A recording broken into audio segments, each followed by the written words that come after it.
This is my wife, Sarah, and yeah, she's great. We've been married 10 years. This is Matthew, my husband. I would say, I wouldn't have always said he was great though. I'd say about 4 years ago was when I decided. We actually met in high school, so... We were 16, yeah. Yeah.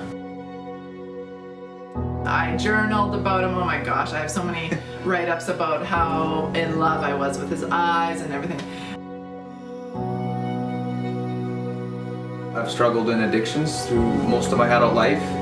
Alcohol, and in the marriage it was pornography. So that was something that I had been hiding for, I guess, 6, 7 years of our marriage. Went through some painful stuff. I was raped at age 18. I was in an abusive relationship for 3 years after that. And I just had no self-worth, really. And when Matt and I were married, a lot of the root stuff hadn't been dealt with. I just started to give up on it, and an opportunity presented itself with another man. I 100% went with that, and I didn't even feel any guilt. And I remember thinking, wow, I'm so shut down, I feel nothing. I don't even care that I'm doing this right now.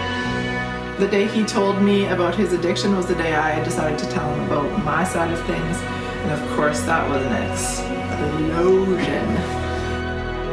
So that was the day that I opened up my life and I began a relationship with Jesus, really, and started to understand what God asks husbands to do. I was trying to push him away, and I wanted him to leave, so I was done, right? He kept coming towards me and changing into this man that I never in a million years thought God could change him into. You know, up in the morning devotions, reading, taking the kids to church, and through his refusing to leave is how I started to really feel this relentless pursuit from God. We were both victims and perpetrators at the same time, and so we had this pent-up pain and brokenness and emotion, and can we forgive each other, and how are we going to do this? But yet God's presence was so strong that day, and just how it was like, I've got you guys. This is gonna be okay. I mean, there's a lot of hard work. It's not, it wasn't just like a magic wand. It is work and growth and healing. There's a scripture that says, I'll give you the treasures of the darkness.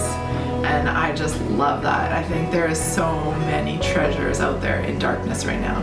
And if we could go into that darkness and speak to that, and people can realize that they can come out of that, that's what I see our future is, just continuing to really taking back what's been stolen. Using something that the enemy intended for harm now as a weapon against him, really, right? Yeah. And not only did our marriage get saved, but I believe God will use that to save other marriages. Yeah.